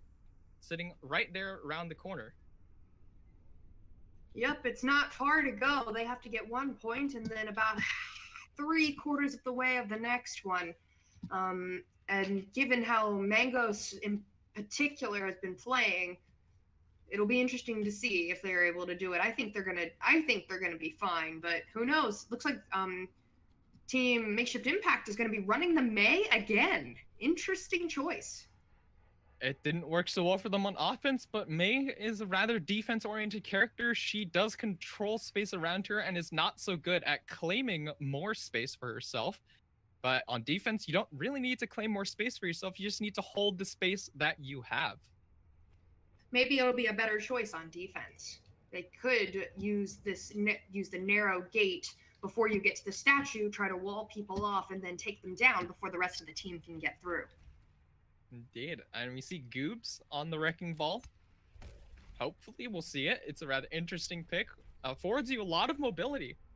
Attackers. I came in like a wrecking ball. Okay, I don't honestly don't know the words to that, so I'm not gonna continue singing. That's all I know. I'm pretty sure that's all anyone knows, unless they follow Miley Cyrus. In the meantime, Rex Prex and Ice Zero rolling out with the double shield defense. Interesting choice. They've got Krynos on the Widowmaker trying to get some picks before they can get through. Then they're running an Ana Zenyatta, so they've got to hope that that'll be enough heals, and then they've got the Mei. So we'll see if that works. Oh, the premature wall. Not sure if that's the best way to use it, but it might buy them some time. All right, Goob's now swinging in on the Hammond and is immediately out. Oh, actually went for Iris. Iris is low, down. Iris apparently just didn't have any cooldowns, and that's the pick that Team Dragonfly might need. And Sandwich Maker picking off Kranos. That's both DPS down. You might have shields, you might be big and burly, but eventually going to fall under the weight of the rest of Dragonfly. Rexprex DMX Mangoes, but in the end, that's all he's gonna get before he falls down. Goobs with the final kill, and the Wrecking Ball working out for Team Dragonfly so far. Goodness, that was an excellent dive with Sandwich Maker and Mangos immediately jumping on the Mei, then the Widowmaker, and then the Zenyatta, taking all three down in rapid succession, and then leaving the rest of the team to deal with the final three members. Iris is coming around and trying to pick off Goobs, but he's spotted out by Ashley and is forced to retreat. Is Iris going to make it out, actually? Looks like they will. In the meantime, the cart being pushed here by Team Dragonfly. All right, a little bit. The shield's helping out a little bit against this Pharah, but it's not going to help you out against Goobs, who comes in, slams, and rolls away. The good old slam and run. Meanwhile, the Valkyrie popped now from Harlena. The Dragonflies are going to try and get a bit aggressive. Mangos eats that Earth Shatter to the face, gets frozen down. But it's not going to matter as Cathusk and Sandwich Maker get their kills around the backside. Kranos, though, trying to look to do some work and equalize here, taken out by Goobs. But Rexprex is going to pick up the weight. Harlena reses up Ashley, and in the end, it looks like Team Dragonfly are going to keep rolling. They're very close to the end. Yep, they've got about Team Makeshift Impact has enough time for about one more fight if they can get there on time. They have to hurry though, because it's just going to get to the point if they don't get there. I don't think they're gonna make it. They don't have anyone else to get there. They won't touch, and that's gonna be Dragonfly just rolling right through on their offense and just never getting stopped. Wow, yeah, Team Makeshift Impact never had an answer, especially not to Mangos. Mangos on the D.Va, Mangos on the Hanzo. They did not have an answer. And here's the clutch play that came up from Mangos. Even though Team Makeshift Impact had netted themselves a lot of kills, the Pharah Barrage brought them low, and that left them there for Mangos to sweep them up. All right, well, that was game 4 out of 5 that we'll be casting for our tournament, so be sure to stick around.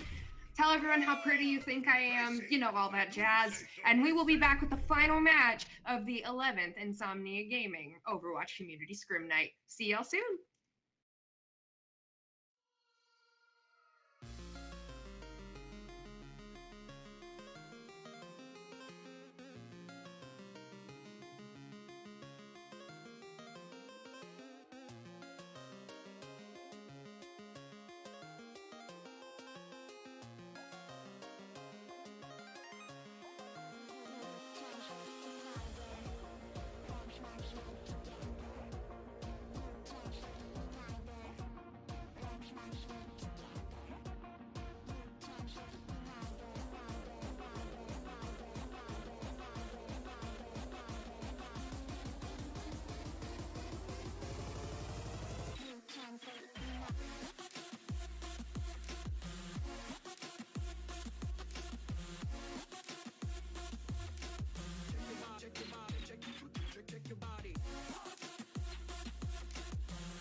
are back with the final match of the Insomnia Gaming 11th Overwatch Community Scrim. I am Mallet Editor, and I'm here with Cactus Puppy. Hello, hello. And we are moving back up to the Diamond to Top 500 bracket for Team Lone Wolves versus Team Yosh.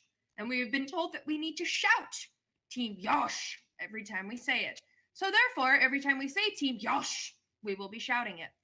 Yosh, indeed, if you will. Haha. Okay, anyways, so we are going to Ilios for our final map, and this will be a control map. Do you want to run us down on how that works?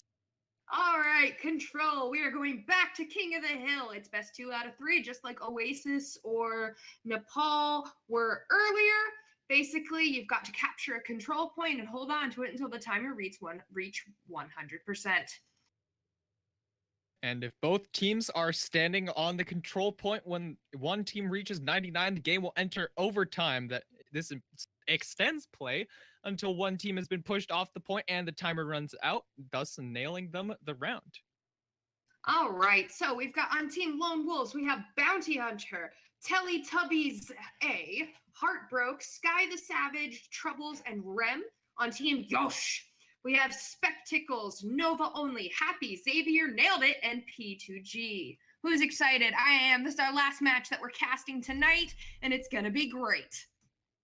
All right, here we go. We're going to get started here. We'll have to see which sub-map we go to first. Each round is played on a different map, and it looks like this one is Lighthouse. Named for the giant lighthouse in the middle of it. Very creative. Blizzard, as always, continues to amaze us with their creativity. Butts of kills. All right. Butts of kills. The map is mirrored on both sides, so what you see on one side, you get on the other side. Even though the cosmetics might be a bit different, the gameplay is exactly the same. Yep, which means it's basically who can get there first and who can murder everybody first. That's not how I thought to make it, but that sounds about right.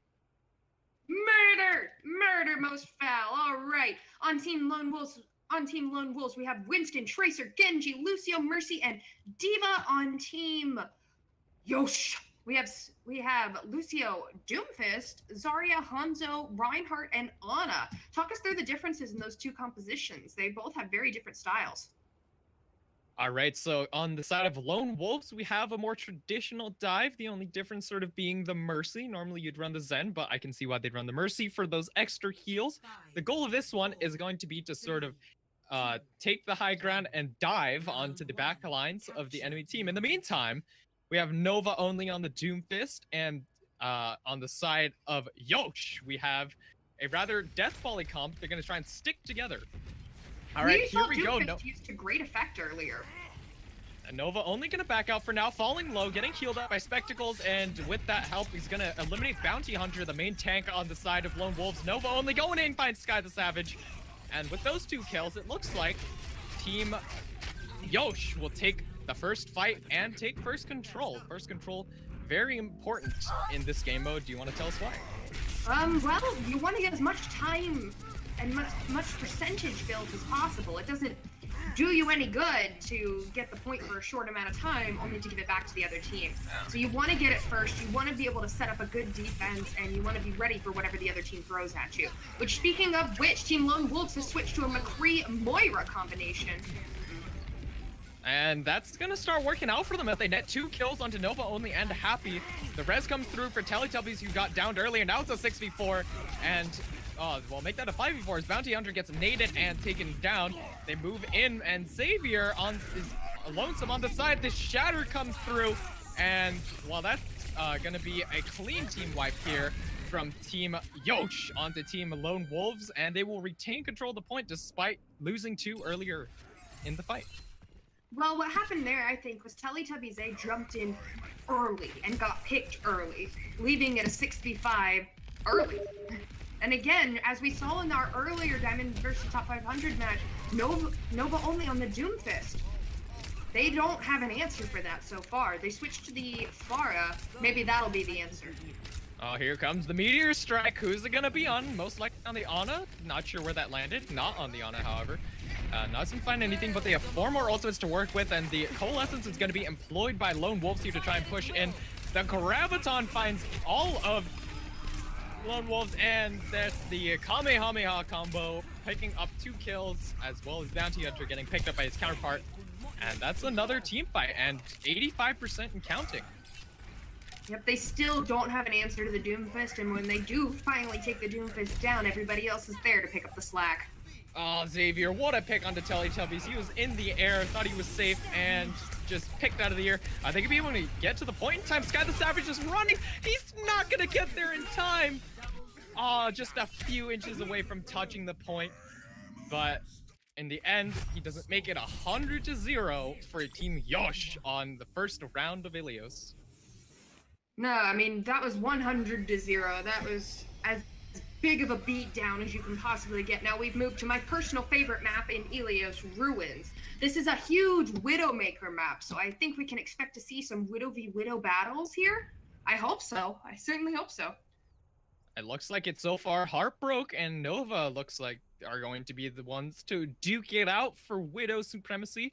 And it's not just a matter of pride. If you end up winning the Widow duel, you have almost nobody to try and shut you down, and you're free to shoot as you please. Yep, you're absolutely right there. So we've got on Team Lone Wolf, Zarya, Reaper, Widow, Mercy, Brigitte, and Reinhardt. On Team Yosh, we have Lucio, Widow, Zarya, Hanzo, Reinhardt, and Ana. Let's see how this goes. Nova's taking a body shot early, is not getting that healed up. The healers are not giving Nova that that healing that needs, and as a result, Heartbroke is gonna dome Nova in the head. And well, Heartbroke now is just free to shoot down as he pleases, and that's a clean team wipe for Team Lone Wolves actually, and they're going to take first control. Yep. Oh, Xavier, a cheeky pick onto Teletubbies. A very cheeky pick, right? 2-3 sniper picks in a row. Teletubbies brought back to life, but now you're missing the Brigitte and the Widow, the enemy Widow, and Nova is going to have all the freedom in the world. The Reaper coming around the side, Xavier shuts that down. And now the brawl on the point between Nailed It and the rest of Lone Wolves, and it looks like Team Yosh are going to take that point back, clean as can be, and all the kill feed is red right now. Yep, you're absolutely right there. Nova and Xavier quickly in that fight won the sniper battle, taking down the enemy Widow and a couple others for their trouble, giving Team Yosh a great push onto the point.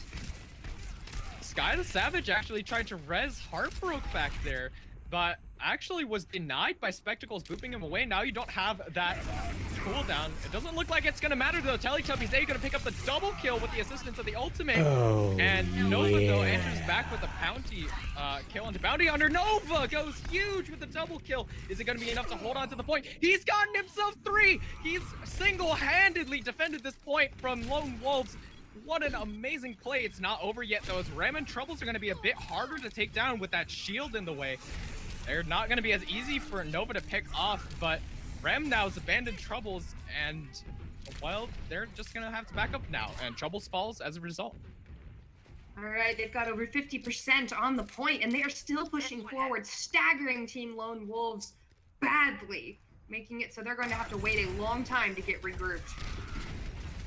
All right, now you do see that Team Lone Wolves are gonna have a few ultimates to work with, most notably that Earth Shatter and the Rally, but in the meantime, you look at the other side, Spectacles has the sound barrier, and P2G has that nano, both support ultimates online, 75% and counting. Oh, yeah. Yep, so it'll be interesting to see if they can make if Team Lone Wolves can make anything work with that Earth Shatter, because they've got to get on the point quickly, otherwise this is all over for them.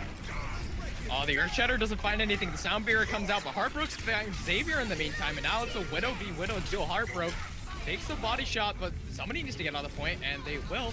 It's actually Teletubbies on the point to get almost the cap. Teletubbies now duking it out with Nova, who's getting healed up by P2G. P2G low himself. Teletubbies finds the kill onto Nailed It instead, not the original target. But Teletubbies now going to find the kill onto P2G. Bounty Hunter finds the kill onto Spectacles. And Lone Wolves at the last hour are going to find the cap they needed to stay alive in this series. Yep, that was great play by Teletubbies right there. Almost taking the point single-handedly, but when that failed, managed to stall long enough to let the rest of the team get back on the point. All right, now they're gonna have to play perfectly. They cannot lose a single team fight here. Otherwise, they will end up losing the round and losing this series. All right, now nailed it, coming in, swinging aggressively. The Graviton finds P2G in the background, but he gets bubbled and saved. The huge Earth Shatter comes out from Rem, and despite the Dragon being committed to that, Teletubbies there for the cleanup, and that's gonna be Lone Wolves approaching last fight territory here. Yep, Team Yosh has to push on, and they have no ultimates to work with. They're not even close to any ultimates right now. They have nothing. They just have to push on by the skin of their teeth and the skill of their mechanics. However, the snipers can get a pick. It won't really matter that they don't have any ultimates. Sky the Savage commits the Valkyrie to this last fight here to try and keep Team Lone Wolves in the fight. Nailed it alone on the point and gets bashed in the head. Nova, in the meantime, finds the pick on the Heartbroke. They don't touch the point. It's a Charlie Niner. Unfortunate for Team Yosh. They don't touch the point. This is an objective game after all, and after all their troubles, they looked like they were going to cap it, but they don't touch the point. But fortunately for us, that means we get a third game. Fortunately indeed, and this is well, as so called, for the gigantic well in the middle of the map. You don't want to get booped down there. It's dark, it's scary, and it makes spooky sounds. Indeed. Well, you can, as a result of this gigantic hole in the middle of the point, there has evolved a certain meta, and we're seeing it from both sides. The Orisa with the halt can pull people in, and with a hog with the hook can secure the kills. Meanwhile, the Pharah doesn't have to worry about any of that, and the Mercy as well.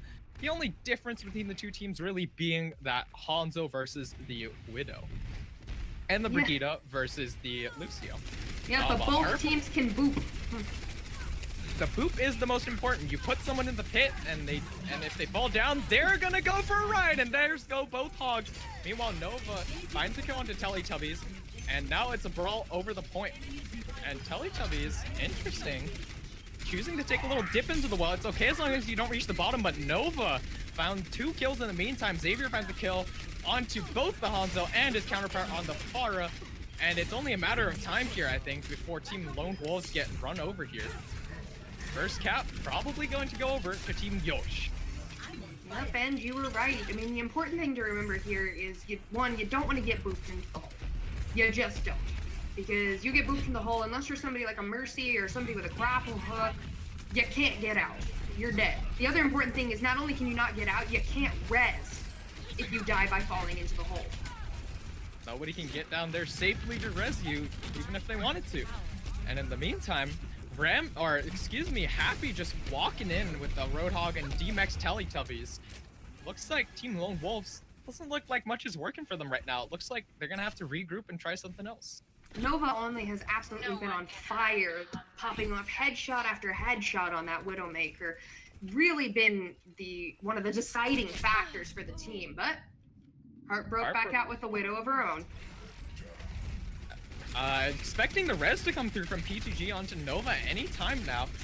Not sure where the res went. The barrage from Xavier shut down by Heartbroke, but and Teletubbies gets D-Mech for his troubles. Happy gets Bounty, but not before Bounty gets the kill onto P2G. It's now a brawl over the point. It's Rem against the world, and it's not gonna, Arisa's not gonna last long against the whole hog of Happy. But actually, Team Lone Wolves maybe gonna cap the point here. I definitely thought Team Yosh had that in the bag. I guess not. I mean, sometimes when the fight goes into the lighthouse, it can be difficult to see. But clearly, they were able to pull it off, and Team Lone Wolves got the win. Indeed, and that's a nice time to flip it. 71% only for for Team Yosh. Even if you lose the point here, you're gonna have the opportunity to come back and set up another engagement to try and hold it out here. Oh, Happy, that's a nice hook onto Rem, and that's gonna be a nice pull from Nailed It onto the Bounty. And oh, well, that's just unfortunate for Team Lone Wolves. They're gonna have to give up the point. Now it's just a matter of how long can you stall the point so you can get enough percentage on the board. Well, 38% is where it's going to stop for them. Yep, so we're at 75% for Team Yosh. They just got to hold for a little bit longer and they win. And they have several ultimates to work with. In the meantime, Team Lone Wolves only has the Diva Bomb and the Rally from the Brigitte. Oh, here comes the Diva Bomb. It's huge. It's gonna find 3 people side. It finds the Supercharger, but it finds B2G and Nova only around the side. And Lone Wolves looks like they're gonna take this fight. Nailed it. Hold Rem into the pit. But is it gonna be enough here? Heartbroke finds Xavier hovering in the sky. It's one Lucio here to hold it, and he successfully stalls to overtime. And that's pretty good for Team Yosh, even if you lost the fight right there. But Team Lone Wolves coming in at the last hour to claim the point. No, that was absolutely well done. But again, just like last time, Team Yosh only needs one fight. They just need to take it back once and they win. They're going to have to be careful of that hook or any combination thereof. Nova finds the kill. It's a Heartbroke. And Xavier finds Sky the Savage Spectacles, hoops Rem into the well. Is that going to be enough? It sure looks like it, as there's only 3 people left on the point. Whole Hog employed now to try and clear everyone off the point. Teletubby's not long for this life, the only person on the point. And the Whole Hog finds Bounty Hunter in the end. That's the point capped for Team Yosh, and that is going to be, well, not just yet. Heartbroke barely gets onto the point. Gets the kill onto Xavier, but Sky the Savage falls. Heartbroke going huge with the double kick. Doesn't matter, Xavier's there to clean it up. And now we look to Rem, the only one there. And Teletubbies is in the pit too, as well as the Hammond. The Shatter comes out. Is it going to be enough for Team Lone Wolves to get back into the Xavier with the double kill? And that's probably going to be it. Team Yosh, after a long and extended last fight, will take Ilios and win the final game. What a great matchup. Well played from both teams. It went right down to the wire. Oh man, that was excellent, excellent, excellent by both teams. Well done. My heart is pounding, especially after this Diva Bomb. The Orisa actually survived it by fortifying up and was just far enough away for the fall-off to come into effect. But it looks like Teletubby is just able to clean up after that. It was absolutely clutch. Almost won Lone Wolves the final round, but in the end, not enough. Team Yosh come through with the victory. All right, well, that was our last match of the night. Real quick, let's just recap our sponsors for tonight's event. The Insomnia Gaming Inter-Community Scrim Night is brought to you in part by Terabyte Optics, gaming glasses for gamers. Use code INSOMNIA for 5% off. Acquired Clothing, extreme sports and esports clothings, and we have our own Insomnia jerseys. They are on sale now. Use the code INSOMNIA for 5% off. And finally, Humble Bundle, games at a discount for good causes like charity and our own humble community here. That's going to be it. My name is Cactus Puppy. And I'm Mallet Editor. And we will see you next time.